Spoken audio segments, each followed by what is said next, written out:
The Indian state of Kerala is grappling with full-scale devastation. At least 308 people have been killed, over 200 reported injured after massive landslides struck the Wayanad district on Tuesday. With the death toll expected to rise further, the state authorities say that it may take a week to count the final number. 40 teams have resumed rescue operations as efforts enter day 4. The army has been able to bring over 1,000 people to safety, while over 200 continue to remain missing. The difficult terrain and hilly area, it's hampering the mission, which has been made harder by scattered debris from roads and bridges. The Indian Army has also completed a Bailey Bridge in the district to facilitate the movement of heavy machinery. 140 soldiers completed building the 190 feet long bridge in under 31 hours amid heavy rain to restore road connectivity.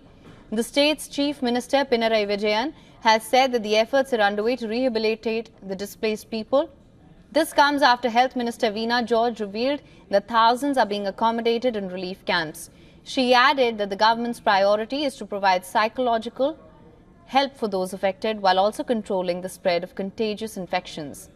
As per the National Disaster Relief Force, another landslide is expected in the area, which continues to be battered by heavy rainfall. Simultaneously, 2 helpline numbers reflecting on the right side of the screen right now have also been issued. The Indian Met Department office predicts continuing rain in the district over the next couple days. Warnings have been issued for districts that include Idukki, Thrissur, Palakkad, Malappuram, Kozhikode, Kannur and Kasaragod. Meanwhile, on Thursday, India's opposition leaders, Congress leaders Rahul Gandhi and Priyanka Gandhi visited the Wayanad district, calling the disaster an immense tragedy. The leaders met with the grieving residents and offered condolences. Countries including the United States, Russia, China and Iran expressed condolences over the deaths due to the landslides as well.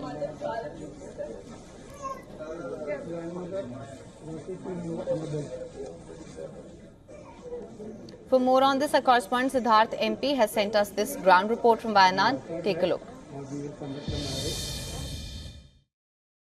The landscape you're seeing behind us is what's left of the village of Churalmala.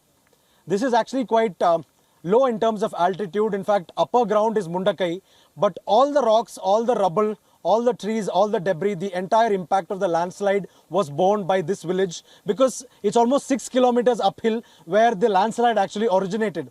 But the impact is felt the maximum along the valley and at a place where the ground is relatively flat. And that relatively flat region is Mundakai. There's schools here, there's homes here, there's dilapidated vehicles, there's huge boulders, massive, each one the size of a hatchback that's there spread out. I'll ask our video journalist Rajesh to show you that there's so many boulders, it's hard to imagine where all of them came from and how in a span of a couple of minutes this entire place sort of wore a different look. And all of this, believe it or not, unfolded in an ungodly hour, anywhere between 1 a.m. to 4 a.m. when most people are fast asleep in their homes.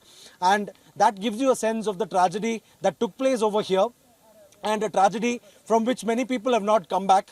Most of them are still here. Many people, unfortunately, are still in the remains and in the rubble here. The authorities are still searching for a lot of people. It's very tough. The landscape is challenging. The terrain is challenging. It's raining non-stop. It's despite all this that the operations here are underway. The death toll is, past 300 and hundreds are missing. Thousands have been rescued. But this operation will go on for at least a couple of days more.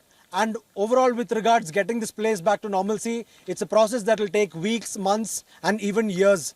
Let's also tell you the fact that this is already a district that has faced a lot of challenges on the ecology front, Wayanad per se. And then now this is a disaster that will sort of cause a rethink itself in, hilly districts about the risks of landslide, the risks of, what is known as overdevelopment of these places. And as much as tourism and everything else brings in revenue, but sometimes when a tragedy unfolds, when there's a lot of rainfall, that's when there'll be a rethink in people and rethink in authorities that, whenever there is heavy rainfall, whenever there's a monsoon, these places would have to be evacuated because ultimately there's people living here.